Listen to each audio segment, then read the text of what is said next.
Well, hey guys, good morning. I am up. Adam, friendly reminder, you don't have to look like $1 million every 2 seconds. I just happen to be born this way. All jokes aside, start with my skincare routine. Let's talk improving the appearance of fine lines. A basic skincare routine can really support hydration and ultimately smoothing those subtle little fine lines that collect dust. Hydration station. That's the secret to keeping that in check. I've been using the CeraVe Hydrating Foaming Oil Cleanser. I reviewed this for you all a few days ago, weeks ago, I don't know at this point. Time's just all a mess in my head. But I've actually really been liking it. This right here is exfoliating, just rubbing the cleanser on my face. But the gentle cleansers, they're often formulated with things like hyaluronic acid, ceramides, that help replenish the moisture barrier so that you're not stripping away. But the cleanser is helping dislodge corneocytes to smooth the skin surface. It is so hot. This water right here, I have it on the coldest setting. It is lukewarm. The key is to avoid really hot water. I'm just coming in and getting the drips off. I'm not drying my face though. But yeah, the key is to avoid super hot water because that dries out your skin. Lukewarm is fine. Cold water kind of has a depuffing effect though. If you know, you know. I need to replenish my Timeless Q10 serum. It's almost empty. I often get a lot of questions about how long do you need to wait in between putting steps of your skincare routine on. With serums, you really should not need to wait because you're just applying a thin layer and it absorbs pretty quickly. The skin doesn't have to be totally dry though before you go on to the next step. I want to use this up.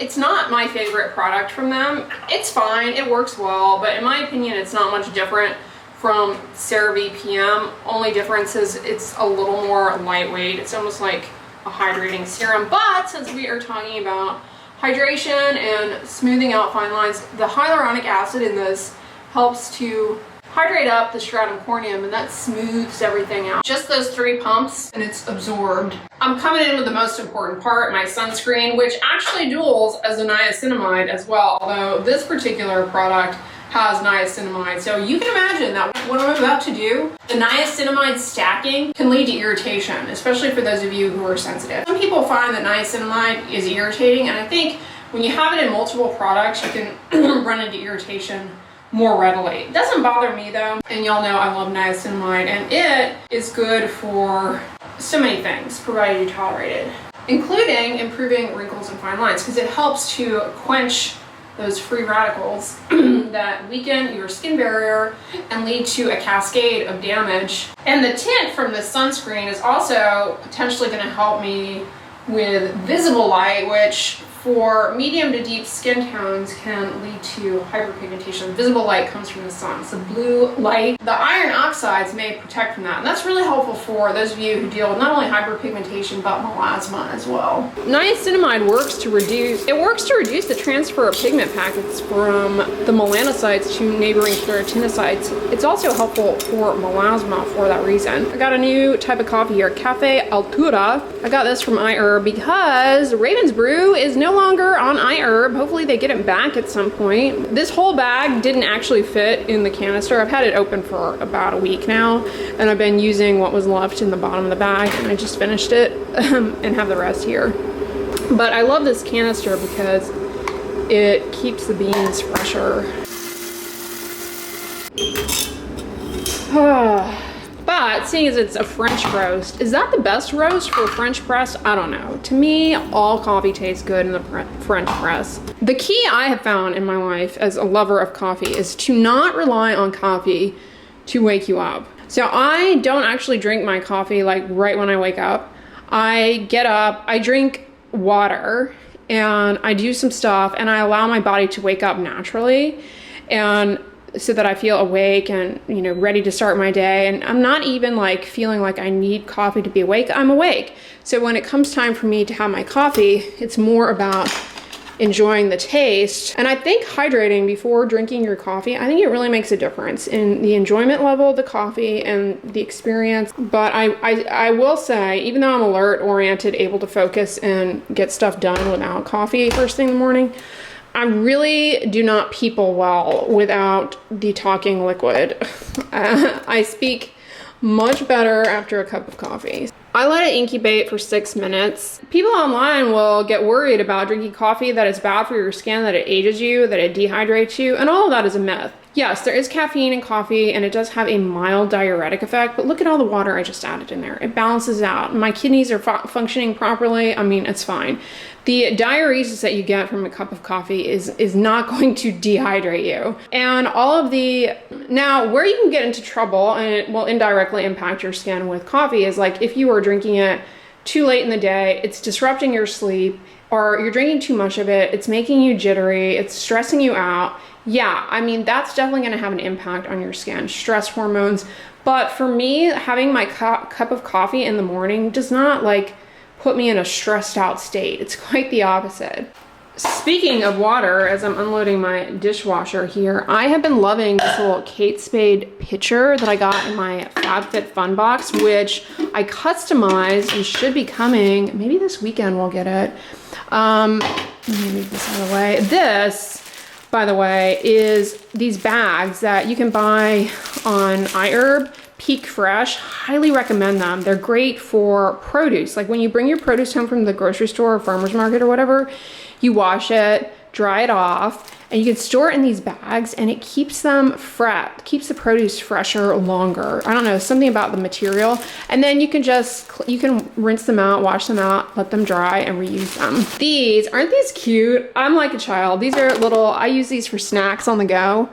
These little food storage containers. They have the Sesame Street characters. Yeah, I bought these on Amazon and they're really good for travel. Like when the last trip I took these with like little snacks in them and it was perfect for the airport because you cannot rely on the airport for your food needs.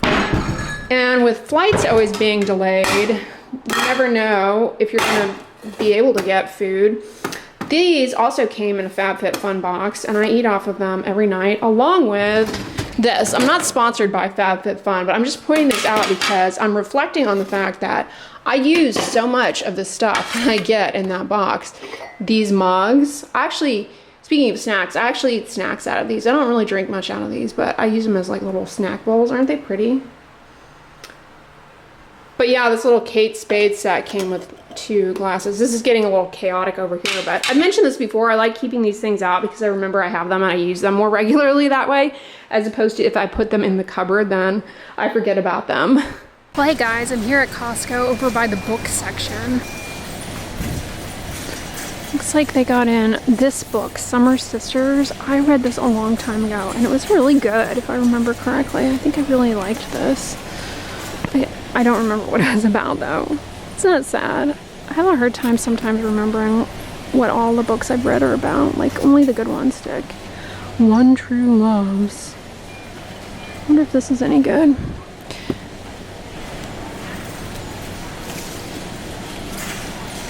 Happy Place. The Marriage Portrait. It's a pretty cover. I sometimes get drawn to books just by the cover. These are new, $19.99, and I really like this one for fall. Isn't that pretty? They have the little truck, the pumpkins. I like this one actually the most. 22 by 38. These were here last time we came. They're cute. $9.99. This is a good value on the South Point Home microfiber sheet set, 6-piece queen. It's originally $16.99, but it's on sale for $12.99. That is quite a deal. Never owned these before though. I don't know how good they are. You get a flat sheet, a fitted sheet, and 4 pillowcases. Ooh, I like this pattern. It's pretty for a twin bed. 4-piece twin is on sale for $9.99. That's a really good deal. Mondetta. This is originally $14.99, but it's on sale for $11.99, and it's kind of exactly the same color almost and material as what I'm wearing right now, although mine has a hood and a front pocket and a zip. Got mine on Amazon. but it's that same scuba tech material. Yeah, ladies long sleeve scuba crew neck. These are really good, like they kind of wick away sweat and keep you cool. They also have it in this pretty green color and black. This guy is new. He was not here the last time we were here. This animated Reaper skeleton that's rocking and rolling. $249.99. You have to really love Halloween for that thing. Although, I have to say, I am kind of tempted to get this. I don't know why. I just think it's adorable. I'm not even a Disney fan, but I do love the ducks. Like Darkwing Duck, Scrooge McDuck. Those were my favorite Disney, some of my favorite Disney movies. Look at the little pumpkins. That's so cute. This is 12-piece set, $100. So I'm still listening to Traffic King on Audible. It sickens me. This audiobook, I mean, it's really good, but it's just so, like, I can only handle listening to it in small doses because it just makes me so angry. And the connections that these people have with others who are aware of their behavior is what is even more repulsive. You know, people fight online all the time about the most insignificant minutia, stuff that just does not matter. People argue about online all of the time. Get into these arguments about, you know, like blah, blah, blah. And then there's stuff like this that goes on. And it doesn't seem to faze people in the same way. And it blows my mind that these people are getting away with stuff like this. So disgusting. Anyway, on a cheerier note, I'm on my way to Kroger. I need to get a few things for the week. So I listen to this on Audible, but you know, another option is your library. You can get audiobooks. They have like an audiobook download service. Definitely get that. It's a good thing to get books for free. The library is one of those places too. I always think to myself, like, I would love to work in a library. Like, it just seems like the perfect place. But in reality, I think that librarians, at least in like public libraries and stuff, I think that it's I actually have no idea, but I would imagine that it's not as peaceful of a job as you would imagine. Like, I have it in my head, like, oh, a librarian, like, you get to be surrounded by books. But I mean, yeah, you're in a room surrounded by books, but you have to deal with people, and whoever is in charge of you, I'm sure is, you know, got their bureaucratic whatnot. I'm sure there's a lot of stuff you have to deal with that I would not. I'd just be like, leave me alone. I'm just here to read. And they'd be like, no, I'd be curious, like, what are the downsides of being a librarian? Like, truly, there probably are a lot of negatives. Rude people. I mean, that's par for the course. Is there a job where you don't have to deal with rude people? I don't know. Maybe, like, I'm trying to think of a job where you don't have to deal with rude people. Yeah, I don't think there is one. Kroger has outdone themselves yet again with their cake decorating. Look how cute this back to school apple teacher cake is with a little worm and the Smarties. And then check out the movie themed cake with the popcorn. That is so adorable. And like the Jelly Belly jelly bean root beer. That's so cute. I also love these little mini 3-tier cakes. They're really pretty. I love that with the popcorn. Oh my gosh, look at that one back there with the Starbucks drink tumbled over. You see that?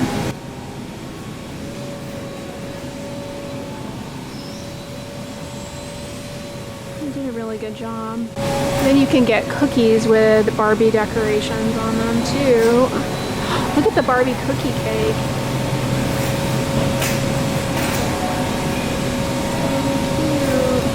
Now I want to have a Barbie party.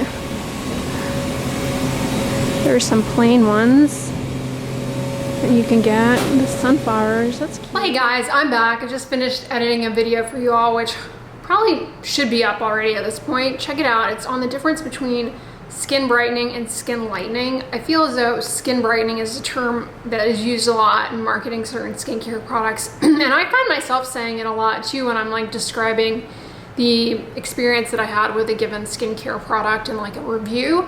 So hopefully that video will be helpful to you. This morning I was chatting with you guys about iHerb, and I recently got an iHerb order in, and I thought I would point this out because I'm always talking about how much I love oral care. This reminded me, this is one of my favorite dental floss brands, the Dr. Tongs, and they recently stopped using the plastic packaging. This is new. I've never gotten a Dr. Tongs like this in this paper recyclable plastic-free package. That's pretty cool.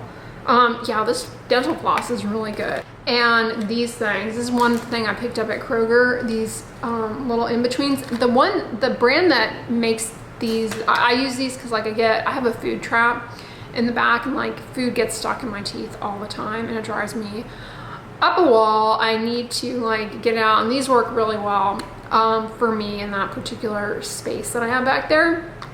But I also like the Dentec brand I have here. But the ones that are the best are from Walmart, the Equate brand, little interdental things. I love those. Those are amazing. They're really sturdy. They kind of have a little minty flavor to them too, which is sort of nice. Those are really good. I could not do Walmart today. I was just not up for that. I have to be in the mood for Walmart, and I have to be willing to donate my time because I like to look at everything in Walmart. Like I can't just go into Walmart and grab what I need and walk out. I have to look at everything. I'm kind of that way with a lot of stores, but Walmart or Target, because it's like you have to look at the clothes and then the houseware stuff, sniff the candles. I mean, it's a whole affair. Same thing with coffee. And one of the things that disturbs me the most is how normalized it has become for people to be under the impression that we are supposed to not have a single wrinkle, a single age spot, a single area of discoloration. And it's all a result of these ridiculous filters, which in my opinion are bizarre. And I know I'm not alone in this. This is not like a novel thought that I've had, like I'm some guru here with sage advice to give you. The filters on social media are bizarre. One of the things about TikTok that bothers me the most is when it automatically puts a filter on you. It really, it's almost, I feel like I'm being bullied by some kind of technology. When they put a filter automatically on, it really makes me angry. I don't know how to describe the anger that I feel other than I just feel extreme outrage when an app automatically puts a filter on my face and changes it. It really makes me angry, and I don't know, I feel like complaining to you guys about it because I think it's really messing. I know there's definitely evidence to support this. These filters are messing with people's heads because it paints a picture that like that is how we're supposed to look. And it's so bizarre, you know, if you go back in time before Botox, fillers, cosmetic surgery was super mainstream, before we had everything at our disposal that we do now. If you look at celebrities, for example, from those times that were considered beautiful, I mean, they still are considered beautiful, handsome, highly attractive people, they have these things on their face and no one has ever thought that that was abnormal until now. It's this bizarre thing where suddenly, by today's standards, it's starting to chip away at true beauty. And it's bizarre to me that we have allowed ourselves to be like conditioned to think that these filters and all of this cosmetic surgery is what we're supposed to be achieving. We need to hold on to those features that make us human. As someone who has a YouTube channel, is a dermatologist, constantly talking about wrinkle smoothing and da-da-da-da-da, I realize I sound hypocritical, but I do think that the things that are being put out there on social media are getting to a very disturbing level. When I say I get angry when an app automatically puts a filter on me, I mean, I'm not joking, because I feel like, you know, we're getting into the territory of AI being so like commonplace and replacing a lot of things. I do not want to be replaced by a computer generated image of myself and, you know, tweaked. I am perfectly fine with the way that I look, and I don't want some stupid app to tell me that, oh, have you considered looking this way? It's so bizarre to me. And it really makes me, like I said, angry as can be. And I know a lot of people enjoy using a filter, but I just think it can take you to a really dark place very quickly. Everybody needs to spend like a weekend watching movies from the 60s and the 70s and the 80s and just like really soaking that into your brain and like recalibrating everything in terms of, you know, what is considered attractive. Not only that though, like there's so much more to a person. I know this sounds cheesy as a cheese board. There's so much more to a person besides these like superficial appearance-based metrics. Obviously, there's a fine line. Like when we put our best face forward, we feel our best, and to be honest, things, good things come your way. When you're well-groomed, when you present yourself well, people are more likely to take you serious. These are facts. They're not, just some opinion. You are more likely to do well in life if you groom yourself and present your best face forward. So I don't think that all personal care, grooming, beauty routines are solely vanity. I mean, they're kind of a survival mechanism. But allowing these apps and AI to like completely mess with our head and generate like these images, I really think it's just destroying our personalities and our individuality. And we're just all like allowing ourselves to be homogenized into a robot. When it comes to the skin, it's not just a vanity metric either. I mean, it's an organ system, so it's like, okay, I want to keep this strong and healthy. It's kind of like working out. You definitely can get too focused on the way that you look and work out to look a certain way and just let that mess with your head. Same thing with skincare. Like you can be pursuing skincare as a way to just have healthy skin, or you can be pursuing it with these unrealistic expectations of what skincare can do or what it should do, and really feeling badly about yourself. All right, y'all, rant aside, I'm gonna wrap this vlog up here. I hope you are having a great weekend when you're watching this. If you like this video, give it a thumbs up, share it with your friends, and as always, don't forget, sunscreen and subscribe. I'll talk to you guys tomorrow. Bye.